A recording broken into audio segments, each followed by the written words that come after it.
especially the men in our lives, to get a better sense of what could happen if we keep dismantling parts of our reproductive care system piece by piece, as Trump intends to do. I want folks to understand the chilling effect, not just on critical abortion care, but on the entirety of women's health, all of it. There are good reasons why so many women and physicians are horrified by what's happened since Donald Trump's justices overturned Roe v. Wade. We're seeing women scrambling across state lines to get the care they need. Just this week, a major medical journal reported that after Roe was overturned, infant mortality in this country rose, in large part because women are being forced to carry fetuses that won't survive to term.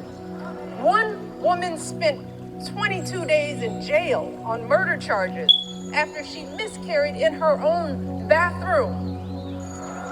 We are seeing doctors unsure if they can treat ectopic pregnancies.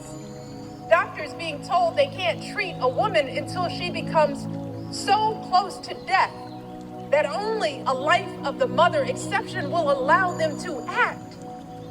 So just imagine the profound effects for all of us if Donald Trump wins this election.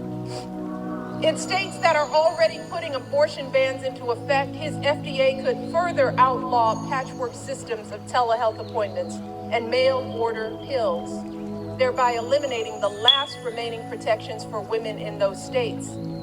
He could take actions that effectively ban abortion nationwide, which would put all of us in danger, no matter what state we live in. We will see more doctors hesitating or shying away from providing life-saving treatments because they are worried about being arrested. More medical students reconsidering even pursuing women's health at all.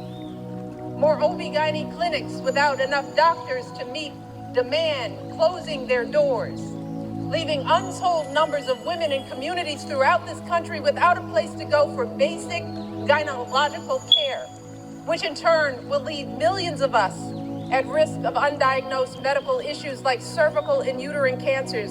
This is real. So do you think Donald Trump is thinking about the consequences for the millions of women who will be living in medical deserts?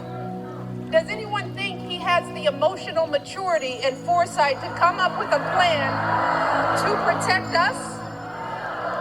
Yo, we are teetering on the edge.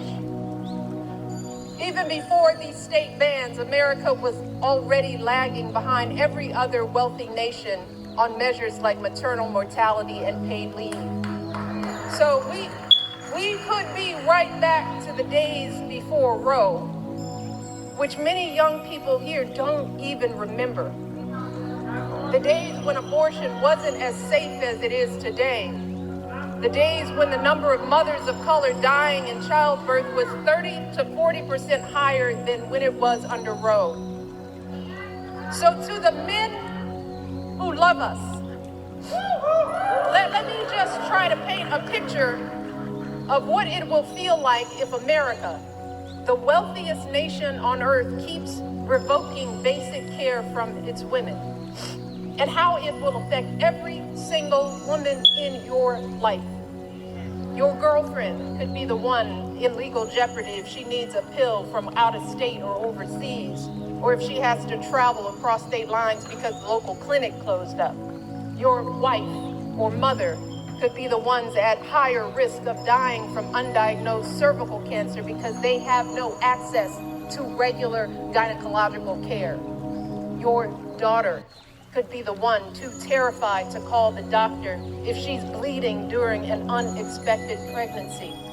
Your niece could be the one miscarrying in her bathtub after the hospital turned her away. And this will not just affect women, it will affect you and your sons.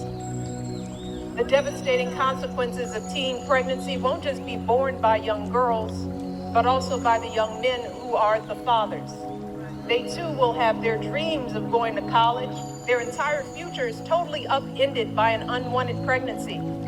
If you and your partner are expecting a child, you will be right by her side at the checkups, terrified if her blood pressure is too high, or if there's an issue with the placenta, or if the ultrasound shows that the embryo was implanted in the wrong place, and the doctors aren't sure that they can intervene to keep the woman you love safe.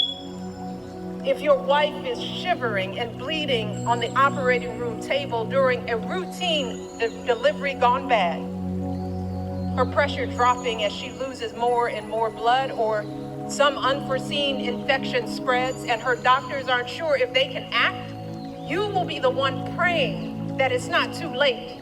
You will be the one pleading for somebody, anybody, to do something.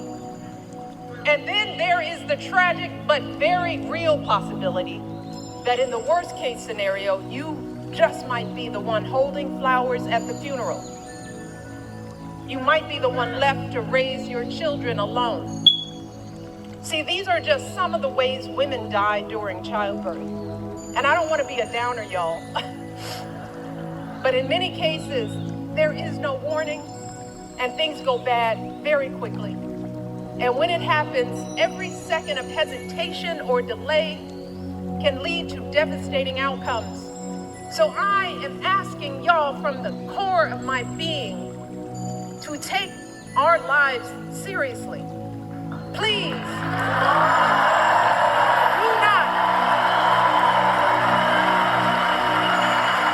not put our lives in the hands of politicians, mostly men, who have no clue or do not care about what we as women are going through, who don't fully grasp the broad-reaching health implications that their misguided policies will have on our health outcomes. The only people who have standing to make these decisions are women with the advice of their doctors. We are the ones with the knowledge and experience to know what we need. So please, do not hand our fates over to the likes of Trump, who knows nothing about us, who has shown deep contempt for us. Because a vote for him is a vote against us, against our health, against our worth,